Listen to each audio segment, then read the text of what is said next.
Our listening podcast. And now, here's your host, Patty Rose. Hello, I am Patty Rose. I am joined today by Springfield Mayor Sean VanGordon. Welcome to the podcast.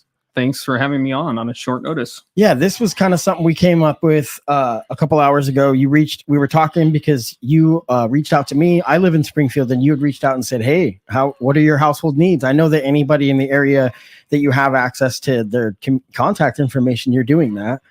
And I just started talking about, we're okay. We have power. And I'll get to talking if anybody's from out of the area, I'll talk about what we're talking about. We're dealing with a heavy ice storm, but I told you we have power and all that, but we're dealing with having to boil water. So let me just kind of talk about what's happening. Over the past few days, our community has been devastated by ice, power outages, and now water supply issues. My heart goes out to everybody affected by this week. And shout out to the community members who have stepped up and all of the city workers and everybody that have stepped up. This has been a difficult week, to say the least. Mayor Sean VanGordon, first of all, thank you for being here. I applaud you in your efforts. This is a catastrophic situation and hopefully not a glimpse of what climate change has to offer. Many have been critical of the response in Springfield, but I know you were doing everything in your power to remedy everything that you can as efficiently as you can. So thank you for that. The ice storm has knocked out the power for thousands of Springfield residents for days now, and we're now being told to boil our water and have been given information sporadically in random corners of social media. Communication has been a big social media criticism of local government. That's what I keep seeing people talk about, where communication has broken down. Though I personally think it's a tad bit unfair, considering I'm seeing a lot of your posts and the city's posts. But it's obvious that this will be a learning experience, and we'll be thinking about effective methods in both modern tech and old-fashioned methods like radio to reach citizens. I've seen that a lot. People are like, what about radio alerts? So what did we do before phones and internet? First of all, is my question. Well, and what did we do to get information to people before it happens? I'm joking, of course, but you wanted to comment on that. Yeah, I did want to comment about it. First of all, I brought a head cold into this. So yeah, you sound like Darth Vader. Yeah, and my doctor asked me not to speak this week, which that's worked out really well for me. So I apologize. I think my heart goes out to folks, right? Like, this has been an extraordinarily hard situation for people. And, as power comes on and businesses start to open, we still have something like 3,500 people that don't have power. Yeah. And we still have most of the eastern part of the city that's on a boil notice. Yeah. And, as we went through freezing temperatures, right? Like, and I've answered the calls for folks and seen stories.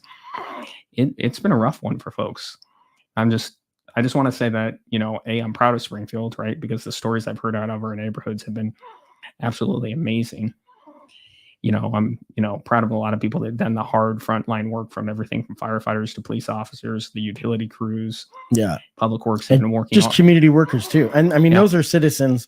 One of the things I've heard on the quick response is that one of the issues Springfield's having is that most of the people that are on the response teams live in Springfield, so that means that they may themselves be without power, and be dealing with the same kind of stuff with their own families. Yeah. And they keep coming to work every day. And right. That's something to be proud of. But also, it's like, I've seen the stories in the neighborhoods of people getting by and what it's taking, and people taking in families. And I understand the hardship people are going through, but the frustrations. Yeah, absolutely. Yeah. But I also want to make a comment about the communication piece. Excuse me. There's a lot of material on social media, but like, one of the things with the power outage, and it's really clear, like, we need the ability to reverse text people, right? Get more information directly to their mobile phones, right? Like, long-term relying on social media is not going to do it. Yeah. And that's something that I'm committed to fixing. Yeah. And for folks, there is the Springfield Alerts page. I know you're going to put the link in the right. It's got all the links. And also, please go if you have data, you have power, follow directly the government feeds, because that's gonna take you to the most up-to-date information. So I mean, you could probably Google Springfield, Oregon right now, and it'll link you to all of this stuff. Right? It's tough because of how analytics work. But we're gonna provide all of the links you had said. We're gonna talk today about alerts and different things, and how we're trying to reach the public. That's why you're doing a podcast, even though you shouldn't be talking. Yeah, my first real question is, can you provide details on the specific actions taken by the Emergency Operations Center to assess the situation and offer aid to those in need? Yeah. So, first of all, like, we've been through a lot, right? So I haven't even looked up from, Springfield the last couple of days, but it really is a Lane County event. Crestwell and Cottage Grove and the rural part of East County are in it in a tough way as well, right? So, and I know folks know that because they've got family and friends in there. So the EOC really is the place where everybody kind of comes together to problem solve and, deal with issues in different phases, right? So like Monday, Tuesday, right? Like, it's about, can we get PD out there? How are we getting the crews, right? Like, how do you sort of problem solve?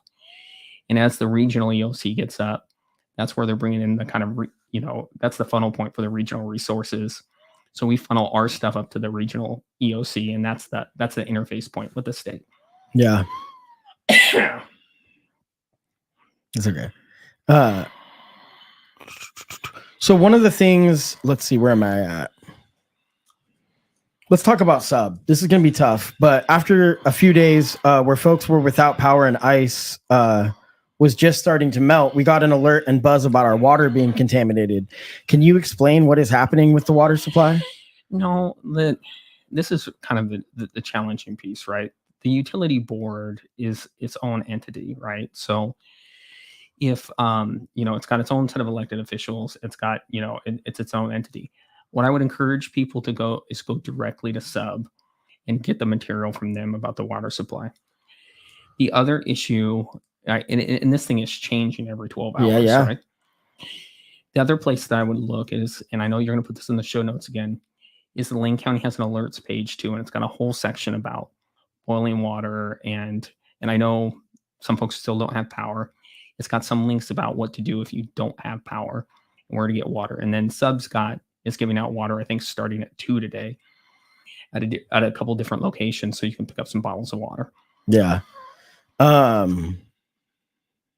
So yeah, the west side of Springfield, though, the water is clear. Yep. That's correct. They have lifted it. Okay, right? So I know that today neither of us have. I didn't see the press conference. Did you? Have you been able to see it myself? Yeah, I have seen it. I know it's on their Facebook page right now, right? And they have the head of water and the head of power, and they're talking about the whole set of issues, right? But I haven't seen it yet. It's from what I hear that there's, and I'm not going to say much, but from what I hear, I'm glad that I hadn't seen it before I started recording this. I'll just say that. I know, and it's a hard time, and it's a very difficult time because the response, people are frustrated, and with the water, yeah, like you were saying before that it was a breaking point. It's too much. I mean, it's just mounting, people without power, and then I don't know. People were through the first storm, they were going to get, kind of holding it together. And then the water thing was just one, it was a lot for folks. Yeah. So now there's an outage map for people for outages. I saw that. And that's that's going to be access to that's going to be on the alerts page, the Springfield alerts page. How trusted is the accuracy on that? It's kind of, it's probably a little behind. That's how things work. Yeah. And we're in the place where time really slows down and speeds up all at the same time. Right. So I would trust it directionally. I don't know enough about the background of it to know, is it 100% up to date as they go? Yeah. I mean, this is, like you had said, this is going to be a learning experience that, we're going to have. Now we're going to know what to do in this situation. Yeah. And, sometimes people ask me, what outside help has come, right? Sub's got something like 21 crews from outside the area here, supporting us and, we're sort of working the problem, right? So they're working pretty hard. Right. In light of Lane County being declared a disaster, what state and federal assistance is the city seeking? So I want to basically kind of explain how this works. So in light of like I said, in light of this disaster, what state and federal assistance is the city seeking, and how will it be utilized to support the community? And how does declaring a state of emergency affect those efforts? Yeah, states of emergency are pretty complex. So one of the things that is interesting is the date on the emergency is Monday or Tuesday. I don't have the information in front of me. Well, we were effectively on like emergency footing when the event started Saturday, and how do we respond? So it's about sort of how the emergency system activates, right? So the county declares it, then we declare it, and then it kind of rolls up, and we're telling the state what we need, and that's the starting point to get additional state resources, and they come through that that EOC. So it's pretty long term, right? So right now it's mainly people, right, and support out of the the state emergency management services, if you will. In the long term, right, there'll be I don't know that much about the reimbursement money. I know the governments can submit their expenses and things like that. So one of the things I want to work on next week is just get more clarity out to folks about, well, what is next sort of steps, actually look like, right? Yeah. How is the coordination between the city, Team Springfield partners, and other local agencies contributing to an effective response to this natural disaster? Yeah, Team Springfield is it's the city, it's a school district, it's Willamette, right? Those are the physical buildings we have in there. The heads of each of those agencies are coordinating pretty closely. Everything from, how do we talk about issues? How do we get the buildings open? One of the challenges that we've had is just the extent of damage. A lot of schools and Willamette buildings are buildings we would rely on normally in situations like this. Sometimes they're damaged, or they don't have power, or both. Mm-hmm. And so that's kind of, people have to go in, get the buildings back open, things like that. But Team Springfield has really allowed us to do like at Bob Kiefer, right? You can come warm up, power up, get a shower, right? The school district opened up a respite center, right? We've tried to get all the material that you need as a citizen in that one place on that alerts page, so you can see what's happening with the different parts of your life. Yeah, and like you said, this is something that's happened in less than a week. So all of this stuff. So everyone's like, why isn't this quicker? And that's kind of why I jokingly said, why I was like, how do we get information to people before it happens? So this has been interesting to see. I've been really fortunate. I have not lost power, but I want to hear kind of a couple stories of people that you've connected with and some of how bleak it's been. Yeah, I mean, it's been all over the map. Some and it almost has felt random for people at some point. Like, you haven't lost power, right? When you get up into the South Thurston Hills, right? Like, there's places that, up in the mountains, right, that, have multiple tree hits. Like, the roads are basically impassable. So is that because it's like parts of the grid that get blocked off? It was tree falls, right? Yeah. Like, South 70th, they started cutting, and it took them a couple days to get it open, just because, they opened a couple of blocks, and then they found a power line wrapped around a tree, right? Right. Like they're just challenging areas. And, I'm, texting with people that, trying to get updates to, people that I know in different places that can share things. And, some people don't have charged cell phones, right? Like, it's cold in people's houses, 40 degrees and during this whole event, right? Like, so the experience is all really, it's so wild how it's been so across the board. Yeah. People have, who camp, right? They're, making, doing okay. And right. Like, it's just a wider range of experiences. So people who obviously don't camp and have used propane heaters inside of their apartments, there's been some of that. And I want to make sure that people are aware you cannot use a generator in your house. You cannot use, there's a couple propane things that can be used for heaters and stuff, but you need to know what you're using. Yeah. We've had some fires, I think, in Springfield. Yeah. And yeah, I mean, that's a result of like just the situation that we've been in, and people trying to keep warm and fed. Right? Yeah.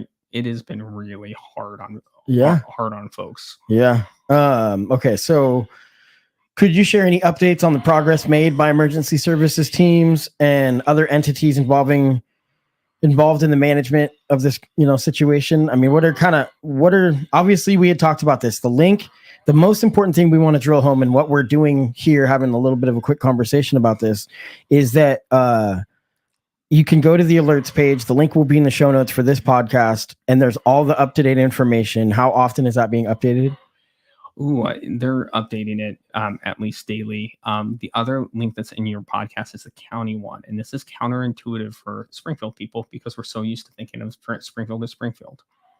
the county is got the regional EOC, and they've got other, Health and Human Services resources that are on there. So you should go to both of them, look for additional information. Yeah. That's tough. It's tough for people to hear when they're like, well, what?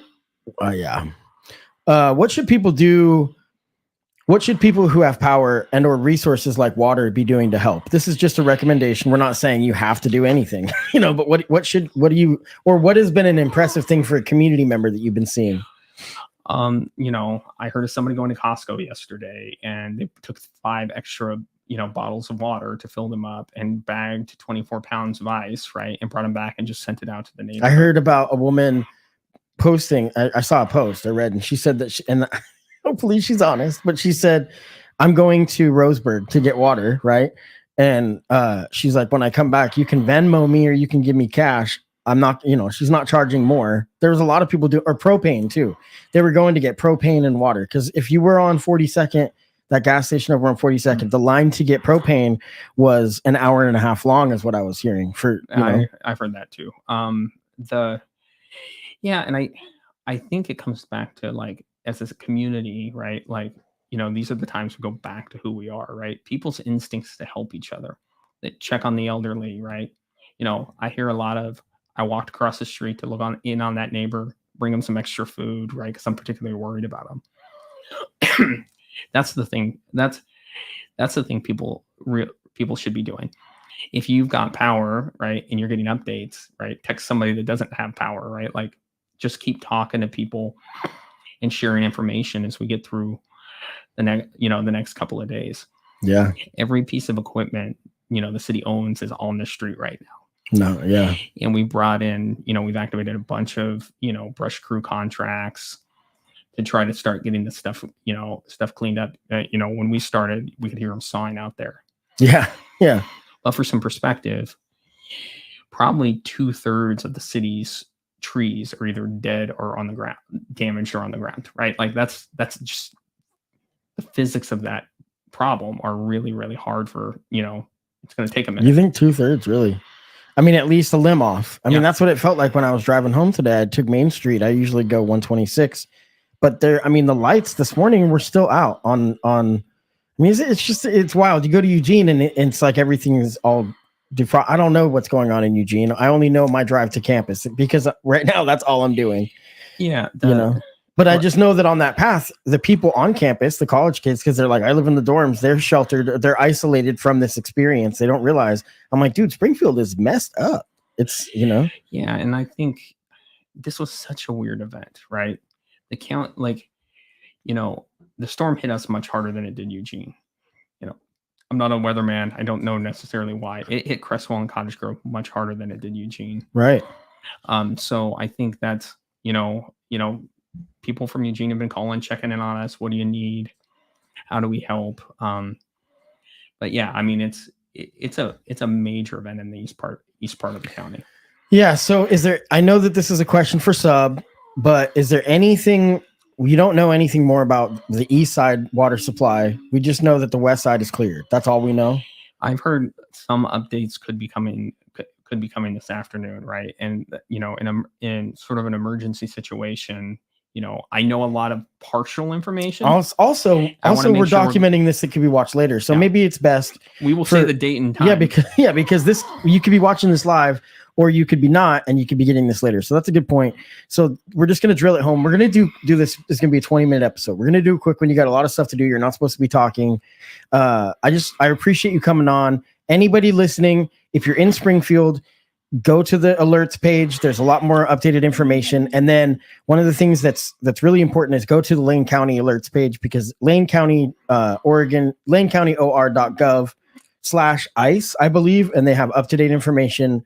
Our hearts go out to you if you're without power. It's been day 4, 5, 6, whatever for people. It's going to be a rough while. What scared me for a minute is I was hearing that there wasn't, well, I don't know, the sub stuff. I'm going to go watch that, and then we can talk about that at a later date.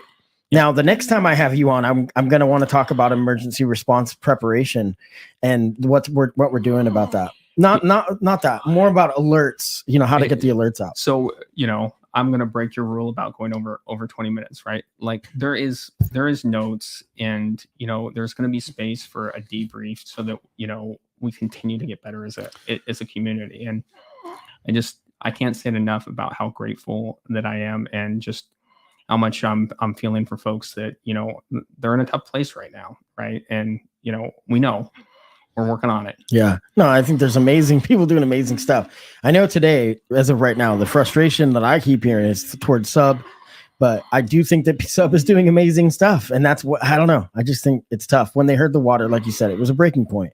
But man, at least they caught it quick. And Yeah. We'll see. Now, something like this, I don't know if it's worth talking about right now, but how expensive is this going to be for the city? That's where the question about like federal emergency reimbursement comes in. I don't know how much out of pocket we're going to be. Right now, we're just trying to get as much up as we can. I know there's still a lot of stuff that's in flight right now. I'm going to give people a couple more resources. If you go to the school district website, they've got a couple respite centers open up where you can go until I think 7 tonight, and they're serving you a hot meal. Bob Kiefer, you can go into get a shower. The library is going to be open the next couple of days. You can charge your phones there, right? There's resources where you can go and get, additional support. Yeah. Okay. Well, Sean VanGordon, Mayor Sean VanGordon, Springfield, Oregon. Thank you so much. Thank you. The links in the show notes are going to drill it home one more time for everybody. If you need more up-to-date information on how to, deal with the response from this ice storm. And I'm Patty Rose. I'm going to get out of here.